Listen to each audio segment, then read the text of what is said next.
Way back in 2015, I began to take my quilting more seriously. And I went on Facebook to look for all things quilty. And I discovered the Farmer's Wife Quilt-a-long, led by Gnome Angel. I had never heard of a quilt-along before, and boy was it fun. I jumped quickly on board and just loved the momentum that it provided to get all my blocks done. Then in 2017, I jumped aboard one of her quilt-alongs again for a long time gone, and then I joined Gnome Angel again in 2018 for 100 days, 100 blocks city sampler quilt. So I was very pleased when Angie accepted my invitation to be on the show so that we could all get to know the amazing woman behind Gnome Angel. Besides all the free content and the prizes she provides for the Quilt-a-longs, she is also a pattern designer, a retreat planner, and a regular contributor to magazines like Make Modern. Once we got the time zone straightened out, it was Wednesday at 8 p.m. in the evening for me, and it was Thursday morning at 10 a.m. for her. We just had a blast. So grab your sewing and a cup of tea, and here is my interview with Angie Wilson of Gnome Angel. Thank you very much for being on the show. No, thanks for asking me. So you may not know this, but you and I have met. We met at Houston, I think in 2000, was it 18 or 17? When your Fussy Club came out. I have this signed by you.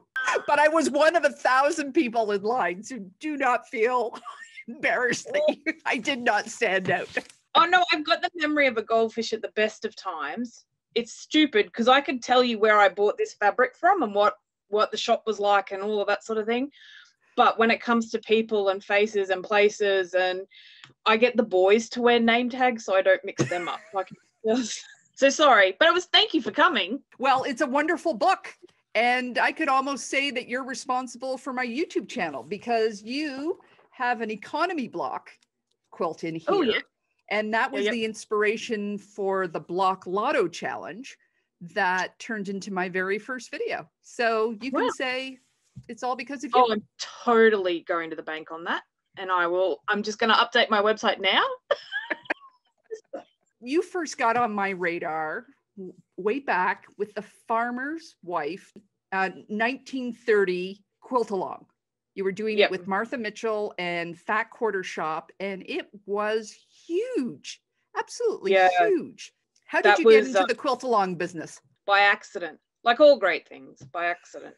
I wanted to make the quilt, and I do much better with accountability. So I kind of figured if I was doing it, other people would want to do it. I thought 20 people at the most might want to do it, not 8,000. So I wasn't prepared. I had no experience. I hadn't been sewing for very long. It was a cluster of inexperience and fly by the seat of your pants and all of those sorts of things. It worked well and it sparked something, and a lot of people responded really well to it, and it kind of grew from there. It was not textbook, and it was not something that I recommend people do. Because it was so much. Like I had people ringing me at 2 a.m. from America asking where the tutorial was.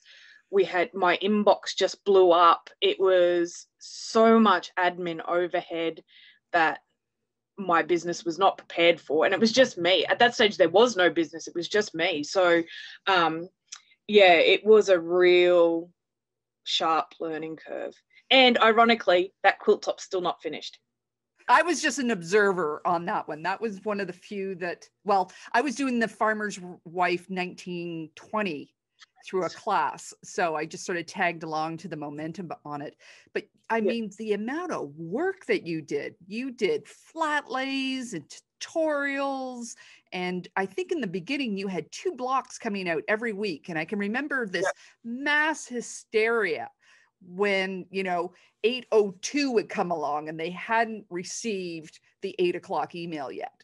And I look back on that and I think that started a very big crack in my mental health, and it didn't get better until just recently. Like that sort of just catapulted me into the spotlight that I'd never been in before, and and I had never dealt with international expectations quite like they were at that stage, and that what I thought would be something enjoyable for me quickly became work. And like there were mornings when the tutorial hadn't been done and I was doing the tutorial at 4 a.m. in the morning, trying to get it ready so that it would be there that morning, while getting our then 1-year-old son ready for his day and looking after him and getting my husband to work and all of those sorts of things, on top of this thing where I wasn't being paid for it, that, you know, no one paid to participate or anything like that. So it was all of this output for free. And it kind of just caught me up in a whirlwind, and that didn't really stop until probably 2 years ago, 12 months ago. And I was not prepared, I guess. And so that took a turn, which I know is a really, like, it was such a great event and it was so lovely to watch people sew and join and participate. But from a business point of view and a personal point of view, that was a really pivotal moment in how I structured my business and dealt with things. I can remember one time writing you an email and you responded saying, you know, I think I've answered that in the facts. And I just went, how stupid of me. Like, she probably gets 1,000 questions of this. And I just did not look in the facts section. Yeah. I am a people pleaser by nature. Like, I want to help and I want to hold everyone's hands and do everything. And it really kills me to do there's the frequently asked questions. It's in there. I should be able to say to you, Karen, it's here. This is what the answer is. Is there anything else? Did that spur another question? Like, I can go on that journey with you, but it's just the frequency and the volume of people. Yeah. And I do it myself. Like, we're all guilty of it. You don't read the caption on the Instagram photo properly, or you don't, like, there's a lot of information in the emails, and so you just sort of skim it, and then you want to ask a question and you think, oh, well, I didn't see it, and so you email. But those emails take up 10 to 15 minutes at a time, multiplied over the day, and you've got to stop what you're doing to answer them. And so none of my work practice was set up to deal with how to manage that workload in amongst the creativity of creating. And I had no concept of how much that administration would sap the creativity out of everything. And I know someone much wiser than I said, if you take something you love and turn it into work, it's work. And people don't understand that it does become work. And for the hobbyist who's at home and sewing along with you, we do it to ourselves, where we cultivate this image that we too are sitting at home and sewing and going for brunch and having a hobbyist style life, but we're not, we're working, it's a business.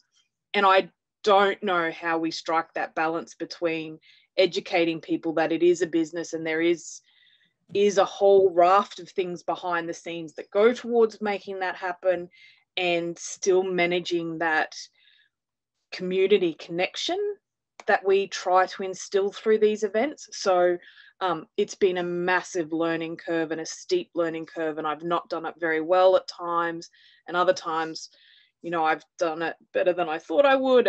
And so, you know, it's been an experience, I guess, for lack of a better word. Are you in Canberra? Yes. And how are things with forest fires this year? Last year, we thought that was going to be the defining event, and boy. Yeah, 2020 went, hold my beer, I've got more. Yeah, it was really bad. Last year, so I find the end of one year and the start of a new year really exhilarating and uplifting, and my motivation is really high at that part of the year. And I remember, because every year I sit down and plan out what my 12 months will look like and what we're going to do and schedule stuff in. And I remember looking at it and going, I am so excited about 2020. I've got all of this stuff I want to do in 2020, and I'm pumped for what 2020 holds. And on the 1st of January, I wouldn't have been able to see this quilt for the smoke that was in our house. And that had been, I think by that stage, that was the third or fourth week of smoke blanketing the city. And on that morning, we woke up and went, it's too heavy and it's too bad, with no sign of let up. And my son and I flew to far north Queensland to stay with my parents. And we did a month out of the city so that his lungs weren't impacted by what was going on around us. And that was a really, like, we had go bags packed because the fire was only like a kilometre or so away from where our house is, and we're on a bush corridor, so we're actually at the edge of what they call a fire prone area. So you know, we were getting ready for if the worst happened. Fabric's really flammable, and so this house would go up like a tin. So we were getting ready to sort of evacuate and what we'd do with the cats and stuff like that. And I remember at the time looking out at the smoke, and like I can't even explain what it's like to be in a city that's just carpeted in an orange tinge, like, and thinking to myself, I just want a day like normal. Like, I want blue skies, to be able to breathe without that smell of smoke. I just want normal. And then we came home, and we'd only been home a week, and we got a national disaster level hailstorm. It, like, the city, there was like damage to buildings and structures, and we lost one of our cars in the hailstorm and all of this stuff. And I was just like, all right, blue skies. I needed to be clearer. I want blue skies with no natural event. And then we'd just gotten through that, and my husband lost his job at the start of March. And I was like, come on now, this surely that's my third thing and we're done. And a week later, they shut us down for COVID. And I was just like, come on, I can't. So 2020 was an interesting year, but I think 2020 has been one of the best years I've ever had. My mental health got so bad in 2020 that it forced me to go see someone and take some action and put in place plans around how to manage that mental health issues and to talk through the pressures that I had been putting on myself with my work and how to deal with those expectations. And my faith was renewed, and I started going back to church and having that fellowship and getting back in touch with what was important to me. Our family realized how important we were to each other, and I think we'd lost track of that in the day-to-day normal life things. And so for me, I know a lot of people go, oh, 2020 was horrible and I wanted it gone off the books. But for us, 2020 was a real opening chance to look at where our lives were and fix what wasn't. And so I would do 2020 again in a heartbeat. Like, it was difficult and it was hard, and no one likes to go through those things. But 2020 taught so much that 2021 is so much better because we did all of that. But yeah, it was, Australia's nuts. If the weather doesn't get you, the animals will. Well, I lived in Australia for a year. My husband grew up did his high school in Perth. And then after we married, we went back, and we have work permits. I'm not sure if they still have them. There's a youth work permit for Commonwealth countries. So I worked at Arnott's Biscuits. I worked in Broome. I worked in Cumberland, and saw the whole country except for Tasmania. We take it so much for granted, but we live in one of the best countries on the planet. And it's just the diversity of nature, and as a quilter, the colors here in our landscape, I don't think we appreciate how different that is from the rest of the world, and how it impacts our work and how we see color and how we play with color. And it's just, there is something different about the sky here as well. And, you know, we've traveled a little bit in the UK and America and things like that. And they're each beautiful in their own way, but there's just something about home. And I'm sure everyone feels like that about where they live. When the world opens up again, if people can come here, come and visit, because it is really lovely. So you've got your finger in a lot of different pies. I always am amazed when I get your email. One, you have an incredible amount of copy that you put into an email once a week. Are you still able to do your retreats, or are they sort of put aside for now? So we had our first retreat and we were gearing up for our second, and then COVID happened. And at this stage, it's just, while Australia is in a better position than a lot of other places, the rules around crossing borders, state borders, are really fluid and change like that. So we've had to make the decision at this stage that we're pausing them, but it's allowed us the ability to have a look and go, all right, well, can we offer something local so people can come in and sew with us in smaller numbers? It was a little bit disappointing because the retreats are great, fun to kind of get together and everything. But yeah, COVID kind of pinched that one. You are a contributor to Make Modern magazine. Yeah, I was. So I finished up, I did 4 years of columns with Make Bottoms. My last one just got published in January, I think. And I love them dearly. And that I've been so fortunate to be with them from sort of around the start to now and see them go from strength to strength. But yeah, one of the things that 2020 taught me was I had too many pies on the go and I needed to pick a flavor and stick with that. So finished up in January, which bittersweet, but it'll be interesting to see.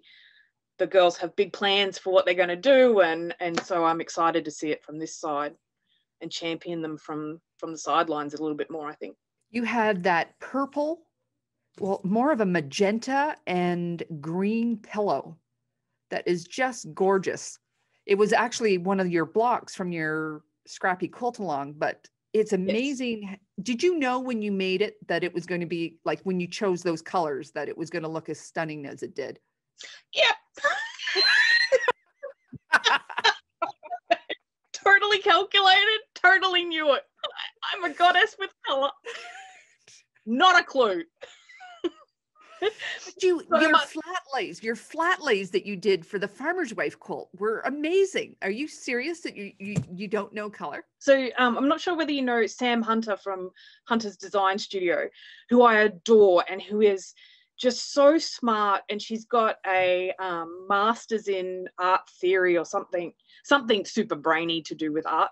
And I was talking to her just the other day about, I'd just done a video on how to pick fabrics for this quilt. And I'm like, I can't articulate why I pick something over. And when someone says, why did you use that? I go, I don't know, it just felt like it.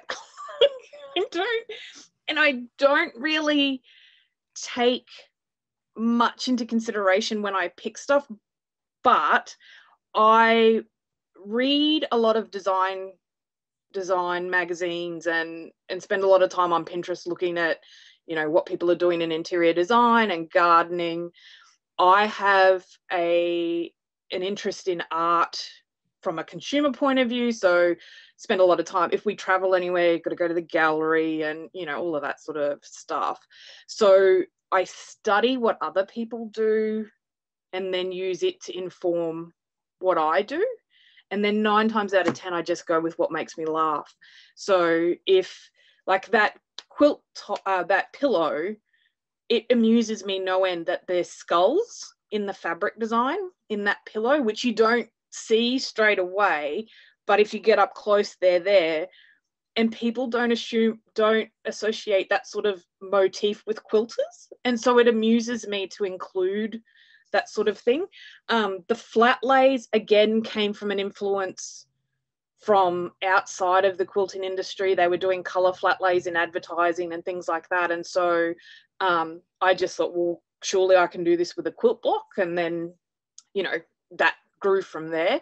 So it's not, I go to things like QuiltCon and Quilt Market and you know, classes, and I hear people much smarter than I talk about color and selecting off the color wheel and making sure it's balanced and your eye can move around it. And I nod and I smile, and then I go back to my table and I just pick what makes me happy. And so I don't think I'm a master colorist. I just do a lot of what makes me happy. And that's what, when I teach, that's how I encourage other people to pick because you see in classes a lot of times people are so hung up on getting it right the first time. And I'm like, that's not where the magic is. The magic is having a go, seeing what works, and if it doesn't work, changing it the next time. Or if it does work, building on that and trying something new. And so that's how I sort of approach colour, which sounds way more wanky when I say it like that.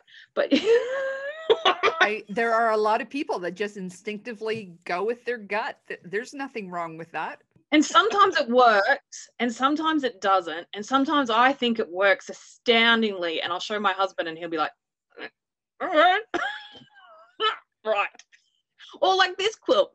I love this quilt, but he's like, we could not put that quilt on our bed if I was a drinker. Like if you woke up with a hunger, and the lady who I work with who quilts stuff, Ray Lee, the shorthand we've had for this is Tula's hangover. You can't really get hung up in whether someone else is going to like what you like. And I saw a quote the other day that said, if you pick what you love, it'll never go out of style. Exactly. For you. If you have an emotional connection to them, if they speak to you and your energy, they'll never go out of style. Yeah. No.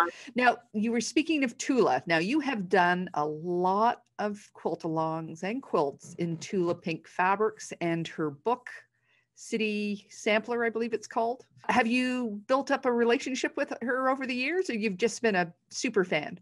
Oh, this is a hard one because I think she makes everyone feel like they know her, but I think she's an enigma wrapped in a riddle, because she is really private, which I really respect. She's managed to keep that boundary between herself and her brand and her personal life. I have met her a couple of times at different events. We've got a business relationship, I think. Yeah. I really admire her smarts. Isn't she an amazing businesswoman? That gets me more excited than what she does on her fabrics and things like that. Like to see a woman in charge of her own brand, being true to what she wants. And I thought I used to get a lot of horrible comments and things like that. But I watched a live once on her Instagram and the comments that people would put on there. And I was just like, if that was me, I'd be in a bundle in the corner crying over what someone had said. And she just powers on. Like there's just sort of no stopping her. I really enjoy her fabrics, line work. I'm really excited. I love a good black and white print. So line work sort of hit a really nice spot for me. I think she's consistent with what she does. She is intricate in her designs. And so as a fussy cutter, there's a lot to play with in her fabrics. And I feel like I can use nearly every square inch of her fabrics, whereas some designers, for the way that I work, the spacing doesn't work out properly. So there's a lot of wasted fabric. The scale isn't right for traditional patchwork. So, whereas Tula, I kind of go, she always sort of hits it just where I like it. I rarely buy a full line. I'll pick and choose. I'm a very big fan of picking and choosing. I think full lines are great if you're starting out and you don't know what you like and you don't know how to mix colors, and a full line will give you someone else's expert opinion on how it goes together and everything. But as you get more confident and more experience, the ability to pick and choose what you want, I think that's now how I buy fabric. You've just said something that's really important, though, that, there's a beginner mistake that a lot of people make, and that is they buy the same thing over and over again. They know what they like and they buy it in exactly the same shade and density over and over again, and then they can't make anything. And then you evolve into this buying the line. You either buy your layer cakes or you buy your fat quarter bundles and you get everything. And then there's that third step where you've got the confidence now to say, no, I don't need the whole line. I'm just picking and choosing these elements of it. When do you think that kind of kicks in? Is it about 4 years or? I would say it started in my beginner's quilt class. The teacher kind of went, this is what we're working on. And I went, can I work with that, and can I go pick something else for this bit? Yeah, probably a few years into it, because I think so like I said before, traditional patchwork has a 6x6 scale. So the pieces that are in, say, Farmer's Wife, there's 76 pieces in a 6x6 quilt block, and none of them are going to be bigger than 1 inch square. That's a completely different scale to, so when we did Kinship, we purposely did those blocks at an 8x8 scale so that you could get bigger prints in those things.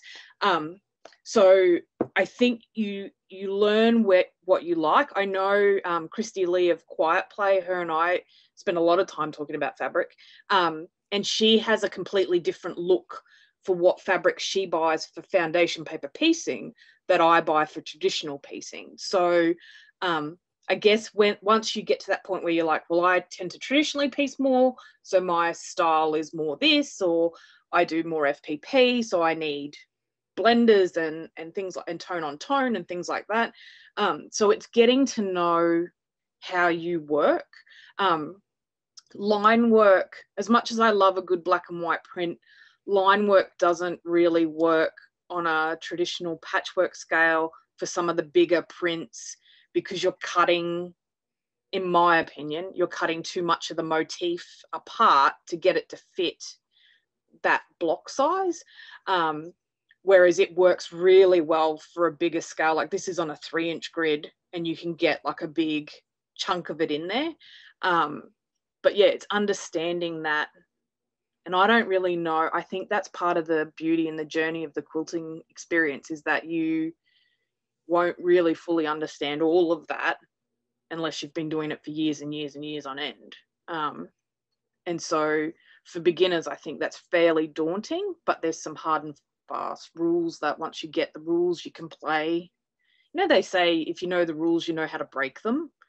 And I think that's the thing we need to be teaching beginners, is these are the foundations. Now you know them, go away and have fun. Like, there is no right or wrong answer. So much is forgiven once you put the binding on. Like I'm always shocked on how so many mistakes just disappear once you get that binding on. No, and it's like, so when we were getting married, I was a bit of a stress head about the wedding had to be perfect. Like it was a one-day thing and it had to be perfect. And one of the wedding photographers said to me, nobody is going to know except you that you were going to release doves when that orchestra started playing. You're the only one going to be standing there going, where are the doves? Where are the doves? And so a quilt is really like that. No one's going to know that you wanted a certain color in that spot except you. But if you stand in front of that quilt and you say to everybody who walks past it, oh, this isn't the right color, this isn't the right color, or this point's off here, they're all going to see that. If you just shut up and go, look at the quilt I made, they're going to see it for its entirety and take their own stuff away from it. So forget about the doves. That's just so quotable. That's so quotable. Nobody's going to worry about the doves. Yeah. But you. So I try to remember that. So out of all the quilts that you've made so far, which one's your favorite? My Gypsy Wife. It just makes me happy. It was a happy experience making the quilt. It was really just the quilting, custom quilting on it is phenomenal. It has fussy cut prints in there that remind me of all the different people in our family. It just brings joy when I look at it. That's probably my most favorite. And I'm pissed because it's a Jenkinwell design, not because it's a Jenkinwell design, but because I didn't design it. You know, like I feel like as a quilt designer, I should go, oh, I love this quilt because I did it and blah, blah, blah. But it's a smart quilt. That's probably my favorite to date. Ask me on my deathbed, it might be different, but yeah, which I'm hoping is not. I really enjoyed making my long time gone quilt. Part of it was the Quilt Along. You know, there was some momentum from other people, but it really pushed me making those ridiculously small churn dashes and pineapple squares, and I kept going, who makes these? A hand piecer. Because Jen's traditionally a hand piecer, so all of those are hand pieced. Quilts I did was a Jen quilt, so I have that kind of emotional sort of response. And she's an Aussie. You must encounter her. Yeah, we fairly often. She's in between Melbourne and Geelong, and their store is one of the best stores in Australia. So if you're planning a quilt tour, you have to go to Amity and see it. And again, Jen is someone I really respect for her business mind and her longevity and her ability to just power on. I like her because she does her. She's not trying to be anybody else. She's got a style, and it evolves. It's not the same. Like, I mean, you can look at a project and say, that's a Jen Kingwell. I'm sure there's some that are easier for her than others, but you just see, you know, those are beautiful quilts that she does. Yep. And she has an eye for fabric selection. And, but again, I think she would say herself, she's one for try it and see whether it works. And if it doesn't work, then you learn it for the next one. So I always think with people who have such distinctive styles, I'd love to know who they think the style is, like what they think of other people's style, like who do they look to, who influences their work? Because you look at Jen's work and you think there is no influence from anyone else in that quilt, but there has to be. That's how we all work. So yeah, it's an interesting interconnectedness. So how far are you away from Material Obsessions? 3 hours. Okay. Another really good store to go check. And Kathy is a powerhouse and has done so much for our industry. Yeah, if you get a chance to go there, it's fabric heaven. She was in Canada 5 years ago and I took a class with her, and I was disappointed because I should have taken her 3-day class and I only took her 1 day. I was just getting into the hang of it. And realized, should have taken the 3-day, but I will always want to go to Australia just to get to her store and talk to her again. Yeah, she's got a really addictive personality. Like, you want to have more time with her. She's one of those people that when she smiles on you, you feel special. I know that's really funny, but when you've got her attention, you feel really special. And it's a rare quality. It's a quality I wish I had. And I'm like, it's just so nice to be in her presence. So do you see quilting getting, like, it feels like it's just grown leaps and bounds in Australia in the last 5 years. Has it always been big, or is it truly bigger? Or we're just hearing about it because of the global social media? I think you're just hearing about it more. I'd love to say we're growing, but I think social media has a lot to do with how many Aussies are popping up here and there. I don't think, and I could be wrong, I tend to live in my own little bubble, but I don't get the impression that quilting's taking off as much as some other crafts in Australia are, especially with COVID. Like, people seem to be crocheting a lot more and knitting and... Well, we are a smaller niche. And most of Australia is above the Tropic of Capricorn, so they tend to go, why would I need a quilt? And you're like, you need one, trust me. I would love to see it bigger, and I think Australians have a really niche understanding of colour and light and scale and print and things like that. I'm not 100% sure how to make that bigger, but it's something we certainly talk about and think about. But speaking of being in Australia and hot, predominantly here, cotton batting is what we use. Do you use wool with all your sheep? Yes, you're thinking of New Zealand. They have more sheep than us. Yes, we do. I use wool, but I'm so wool, bamboo, and cotton and polyester. They're all pretty equal. I guess it depends on what kind of, and this sounds really artsy-fartsy, what kind of loft you would like in your quilting. And it drives my friend Rayleigh, who quilts my stuff, batty, but I love a really good high poppy kind of quilt. So I tend to use a lot of wool, or get her to double bat in some places. So yeah, a lot of wool, plus wool's natural. It's nicer, less hypoallergenic stuff. And I've had a couple of bad incidences where bamboo's not held up. So do you have a store now? An online store? Yep. Yes. So we sell Marty Michelle products because, quite frankly, why would you quilt without them? And we're getting into fabrics and bundles and things like that. So slowly, there's only me. And when I say we, it's the husband who I kind of bounce everything off and go, can we do this? And he'll be like, yes. And then I'll say to him, can you cut 400 fat quarters for me, please? Yeah, you just need to do a quilt along. Well, for the quilt alongs that you have done, there's been a distinct change with every single step. With other quilt alongs, it's just one block that's you're just repeating in the quilt. So their stages are very different. It's this week we're cutting, then this week we're subcutting, and then this week we're making 2 blocks, and then this week we're making 3 blocks. Where the Quilt-a-longs that I've done with you, it's okay, this week we are making very small churn dashes. They've scarred you for life. They're really cute, and churn dash is my favorite block, but I've decided 1 inch, 3-inch churn dashes are as small as I ever want to go.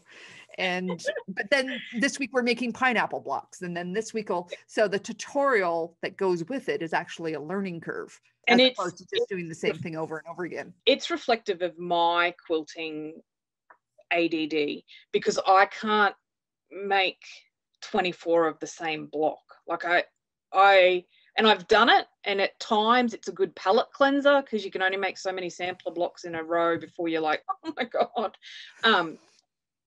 But for me personally, when I sit down to cut, I usually cut and then sew in the same day. Who takes a week to cut stuff? Like, I know that there'll be somebody out there going, me, I take a week to cut stuff because I've got a baby and I've got 3 other kids and I've got this and I've got that. And I get that. And I know that there is people who that works for, but it doesn't work for me. And I get really bored with that. So, it's really like everything's really selfish. All of my stuff is just about what makes me happy. And so it is good in that it keeps the entertainment and the interest there. It sucks because each week you're doing another tutorial. You can't just go, here's one tutorial that'll cover you the whole 4 weeks that we're doing this. And so that's my own burden that I've created. But that's how I like to work. And I like to see people come out at the end of a quilt and go, well, this is my skill level when I started. This is my skill level when I finished. So, and as much as repetition helps increase your skills, making 9 of the same 24-inch block doesn't force you to grow as much as making 9 1-inch churn dashes. And then 9 3-inch pineapple blocks, and then I'm gonna have to show a picture of it. I'm gonna have to take a picture of my quilt and show it. Did you make the long time gone, or did you just torture everyone? Again, it's all about what makes me happy. You made the blocks, but you never put them into a quilt, did you? No, but I'm going to. It's one of those things this year that I'm like, I am going to finish this, because the amount of people that write to me and go, have you finished it? I want to see it. Because, and I know this will sound really horrible, Alison Glass is one of my all-time favorite people and designers, but that much Alison Glass in one quilt again reflected my noviceness of fabric matching, but I had nowhere for your eye to rest in that quilt. It was just, here's every Alison Glass fabric I own in multiple shapes all together. But once you put the checkerboard in there, all those blocks just kind of merge together, and there's no definition of the patchwork. And for me, sometimes quilts work, people can make that work where it kind of just all is one big thing. But for me, I really enjoy going, well, there's 6 3-inch churn dash, or there's 6 pineapples, and so I completely screwed that quilt for my own point of view when I started it. So rather funnily, I'm thinking of doing another version. Yeah, and just kind of having another crack at it, because I wasn't happy. And I know people want to see that Alison Glass one finished, but it's work now for me. The enjoyment of making that quilt is gone. And so it's really hard for me to sit down and make it. I often joke I'm not an artist, but I've got an artist temperament. I like to chuck a tanty every now and then and go, I don't want to make it. And so that's one of the ones where I'm like, oh, okay. I've got my 100 days, 100 blocks in a bag, and this year is the year I've got to turn it into a quilt. And never be afraid to ditch a block. Just because there's 100 doesn't mean there has to be 100 on the front. Or, and this is the thing that I tell people as well, if you get to a point where those 100 blocks just really irk you and you don't want to do it, give it to somebody who does, and then do another one. This time I'll do the Kinship one instead of the city sampler. Yeah, Kinship's really good because of the scale of it. There's big chunks of 8 inches by 6 inch fabric pieces in some of those blocks, which means that if you love stuff like Anna Maria Horner, Tula, Kaif, some of the big bold florally prints like Heather Bailey and stuff like that, you can get a big slice of that into a block.